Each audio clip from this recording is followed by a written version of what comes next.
اہل خانہ کے جو کام ہیں، مشکلات ہیں، وہ آسان ہو جائیں گے، اور اس گھر میں خیر و برکت زیادہ اور وسیع ہوگی کہ جس گھر میں قرآن کی تلاوت کی جائے۔ اور جب وہ تلاوت نہیں کریں گے تو اہل خانہ پر تنگی وارد ہوگی اور خیر و برکت کم ہوگی، اور وہ نقصان میں ہوں گے اور خیر و برکت سے محروم ہوں گے۔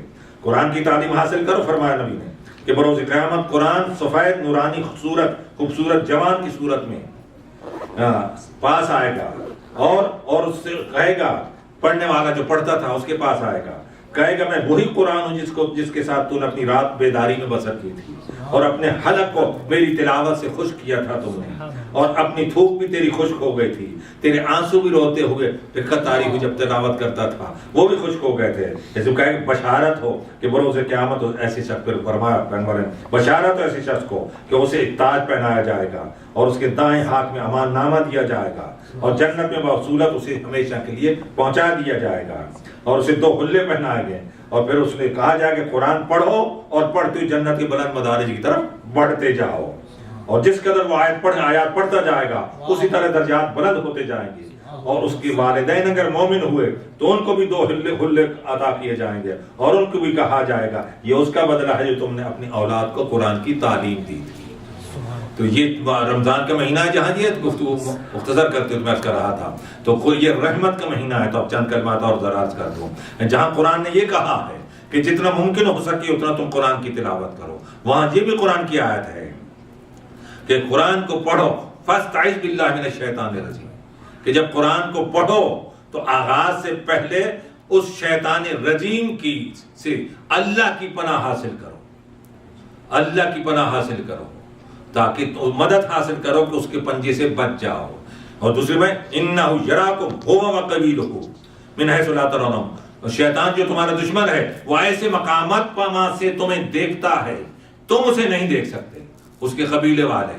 حیرت کی بات ہے کہ شیطان پوشیدہ رہ کر ہمیں دیکھ سکتا ہے، ہماری نیتوں کو، امام پردے غیبت میں رہ کر کیوں نہیں دیکھ سکتا ہے؟ قرآن کیا ہے؟ یہ اعلان کر رہا ہے، قرآن اعلان کر رہا ہے۔ تو اب اس وقت سے اس لیے شیطان نے اس منزل پر، اور بڑا عبادت گزار تھا، موحد تھا، توحید پرست تھا، ہزاروں سال کے سجدے کیے تھے، اور سجدوں کے بعد صرف اتنا سا کام کیا تھا۔ کیا کام؟ خلافت الہیہ کو تسلیم کرنے سے انکار کر دیا۔ خلافت الہیہ، آدم تو نبی تھے، نبی کا نام نہیں ہے،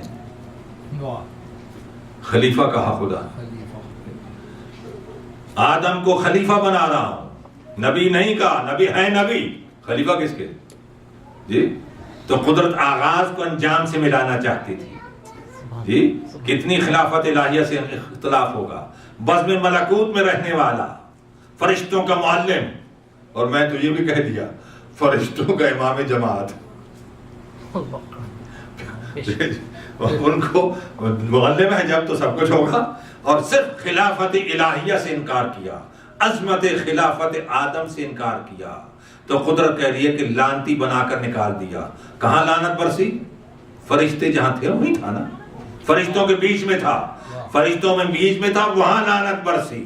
تو معلوم ہوا کہ خلافت الہیہ کی انکاری کسی بھی پاکیزہ جگہ پہ کیوں نہ ہو، تو لعنت وہیں پہنچے گی، وہ رک نہیں سکتی ہے، یاد رکھیے۔ تو اس لحاظ سے جو ہے خلافت الہیہ وہ پہلی خلافت ہے یا آگے اول محمد کی خلافت الہیہ ہے؟ یاد رکھیے کہ ہر مسلمان آل محمد پر درود بھیجتا پیغمبر کے ساتھ، ہر مسلمان مولوی جمعے کی خطبے میں پڑھتا ہے کہ الحسن والحسین سیدا شباب اہل الجنہ وابوہما خیر منہما۔ مجھ سے میرے طلبہ پوچھتے ہیں کہ کہا پوچھا گیا سر یہ بتائیے کہ جنت میں 73 فرقے کون جائیں گے، کون سے جائیں گے؟ میں نے عرض بھی کیا تھا آپ سے، ریپیٹ اس وقت کر رہا ہوں کہ میں نے کہا بھائی میں کوئی ٹھیکیدار تھوڑا ہوں، بھائی اتنی سی بات ذہن میں رکھو کہ وہ بات کہ جس میں سب مسلمان متفق ہیں، سب مسلمان مانتے ہیں کہ علی جناب زہرا خاتون جنت ہے، سب مسلمان نماز کے بعد بی فاطمہ کے نام کی تسبیح پڑھتے ہیں، سب مانتے ہیں، سب مسلمان مانتے ہیں کہ حسن حسین جنت کے جوانوں کے سردار ہیں، ان کے بابا ان سے افضل ہیں، جنت کا لباس ان کے لیا، جنت کے پھل ان کے لیا۔ جب جنت کی یہ مالک ہے، بازار میں جب تم جاتے ہو تو ہماری چیز جس دکان پر ملے گی وہیں جا کر لوگے نا، تو جہاں ہمیں جنت ملے گی ہم تو ان کو مانیں گے۔ تو جنت جب ان کی ہے، جنت کے کپڑے ان کے آتے ہیں، فرشتے ان کے پاس آتے ہیں، تو ہم نے پیغمبر کے بعد ان کو دین کا رہبر بنایا، جس پر سارے مسلمان جو ہے درود بھیجتے ہیں نماز کے اندر ہے۔ ان کے بغیر، جب ان کے بغیر نماز کی باطل ہو سکتی ہے، تو ان پر ایمان کے بغیر ایمان کیسے قبول ہو سکتا ہے؟ تو بس جو پیغمبر کے بعد آل محمد کو دین کا رہبر مانے، اس کو وہ ہے جنت میں جائے گا، مالکان جنت کے۔ جو ان کی دشمن کو جو مانے گا، ظاہر ہے کہ اس کو آپ وہ کہا جائے گا ان کا دشمن جو ہے۔ ایسا تو نہیں ہو سکتا کہ علی کا دشمن ہو، حسن حسین کہیں گے آؤ ہمیں میرے بابا کے دشمن آنے دیں گے، فاطمہ کا کوئی دشمن ہو تو کہیں گے آؤ ہماری مادر گرامی کی دشمن، تو ایسا تو نہیں ہو سکتا ہے حسن دشمن۔ بھائی یہ معیار رکھیے، اور اس میں کوئی دل تنگی کی ضرورت نہیں۔ آخرت جنت کا معاملہ ہے، جنت کا معاملہ ہے، اس میں کوئی یہ نہیں، بالکل دل کھول کے گفتگو کرے، جو بھی کرنا چاہتا ہے سمجھنے کی کوشش کرے۔ اور اس کے ساتھ ساتھ جب یہ ہستیاں ہیں، انہی ہستیوں کو ماننے سے جنت ملتی ہے، ہر ایمان بھی قبول ہوتا ہے۔ اور جب یہ صورت ہے تو گفتگو ختم کرتے ہوئے تو ہم نے انہی کو مانا، اور مسلمان نے انہی کو ذبح کیا۔ یعنی کیسا مسلمان تھا، انہی کو ذبح کرتا رہا، آج تک جو ہے وہ جو ہے علامت بن گئی۔ جو علی کا نام لیتے حسن حسین کہتے ہیں کہ یہ تو فلاں ہے۔ ارے بھائی یہ سب کی ہستیاں ہیں، جو مسلمان ہے کلمہ پڑھنے والے ہیں، یہ سب کے ماننا ان کا فرض ہے۔ اور انہی ہستیوں کو چھوڑو گے تو جنت کہاں ملے گی؟ یہ آپ کو معلوم ہے حضرت عمر کا واقعہ تو معلوم، عبداللہ ابن عمر کا جو ہے کہ جا کر کہا تھا امام حسن نے کہ غلام کے بیٹے، تو انہوں نے جا کر کہا باپ سے، باپ نے کہا جا کے لکھوا کے لاؤ۔ کہا کیا کرو گے؟ بابا تو لکھ کے دو، قبر میں میرے کفن کے ساتھ رکھ دینا۔ تو کیا ہوگا؟ جب قبر فرشتے آئیں گے پوچھیں گے تم کون ہو، تو حسن کی تحریر دکھا دوں گا کہ میں ان کا غلام ہوں۔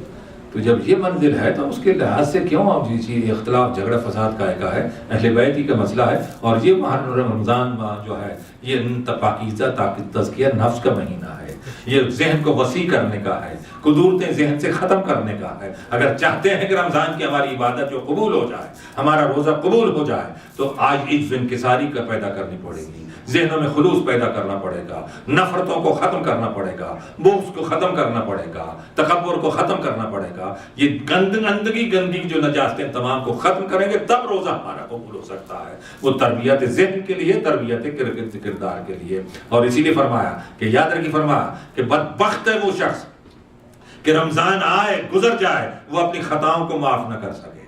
اور اس کی رحمت اتنی وسیع ہے کہ پہلے رمضان میں آپ نے نیت کر لی کہ میں پورے رمضان کے روزے رکھوں گا، اور اس کے بعد دوسرے رمضان میں مر جاتا ہے تو پورے رمضان کے روزوں کا ثواب میں عطا کر دیا جائے۔ اتنی وسیع اس کی رحمت ہے کہ ایک روزے کی نیت کی تھی اور اس کے بعد جو ہے پورے مر گیا تو پورے رمضان کے روزوں کا ثواب اس کو مل رہا ہے۔ نیت کرے گا نیکی کی تو فوراً نیکی لکھ جاتی ہے، اور نیت کرے گا تو کم از کم 10 نیکیاں لکھی جاتی ہیں، اور زیادہ کی حد نہیں۔ اس لیے جو نیکی کر رہا ہے اس کے کتنے افراد اس سے فیض یاب ہو رہے ہیں، اس کا حد خدا جانتا ہے، وہ بندہ نہیں جان سکتا ہے۔ تو اتنی وسعت نیکی اس کی طرف ثواب ہی ثواب ہو کہ ایک تم نے اگر افطار کرا دیا مومن کو تو تم کو اتنا ثواب ملے گا، غلام آزاد کرنے کا ثواب ملے گا۔ تو چھوٹی چھوٹی نیکیاں خدا میں عطا کر رہا۔ اور اس کے ساتھ ساتھ اتنا اور عرض کر دوں کہ جب اتنی وسیع رحمت ہے تو رحمت کے لحاظ سے ہمیں بھی اپنے کریکٹر سے دوسروں کے لیے رحمت بننا چاہیے۔ ہاں وہ کتنا ستار العیوب ہے، ہمارے عیوب کو پردہ پوشی کرتا ہے، ہم اس کی غیبت کرتے ہیں، اس کے عیب کو اچھالتے ہیں، تو کیا حق پہنچتا ہے ہمیں کہ ہم دوسروں کے عیب تو خود عیاں کریں، اس کی تذلیل کریں، اور اپنے لیے دعا کریں پالنے والے میرے عیوب کو ڈھانپتا رہے۔ یہ کیسے ہمیں حق پہنچتا ہے بچنے کا؟ تو ہم دوسروں کے عیوب کی پردہ پوشی کریں مومنین کی، تو خدا ہمارے عیوب کی پردہ پوشی کرے گا۔ ہم دوسروں کے معاف کریں گے، خدا ہمیں بھی معاف کرے گا۔ تو دین انسانیت کا نام ہے، پاکیزگی کا نام ہے، ہر منزل پر پاکیزگی پیدا کیجیے۔ اور نماز کے بعد جیسے کہ سنت کی گفتگو کر رہے تھے، نماز جو ہے انسان جب پڑھتا اس میں کمی رہ جاتی ہے، تو یہ سنتیں جو رکھی گئی ہیں یہ نماز کی کمی کو پورا کرنے کے لیے۔ جو تسبیح پڑھتے ہیں سب مسلمان بی بی فاطمہ کی، یہ تسبیح بھی نماز میں جو کمی ہوتی ہے اس کی تکمیل کے لیے ہوتی ہے۔ سنتیں بھی نماز کی تکمیل کرتی ہیں، تسبیح بھی نماز کی تکمیل کرتی ہے۔ یہ نوافل تکمیل ہے نماز کے لیے، ہمارا خیال کہاں ہوتا ہے کبھی کچھ ہوتا ہے، تو اس لحاظ سے تو یہ تکمیل کرتی ہیں۔ تو اس لحاظ سے سنتوں پڑھنے کے لیے تاکید کی گئی ہے۔ تو اس لیے یہ چیزیں سب ذہن میں رہیں، اور قرآن کی تلاوت جیسا میں نے کل عرض کیا کم از کم 50 آیتیں روزانہ ہونی چاہیے، کہ تاکہ جو ہے اور ترجمہ پڑھنے سے یہ معلوم ہو کہ جو ہے کہ خدا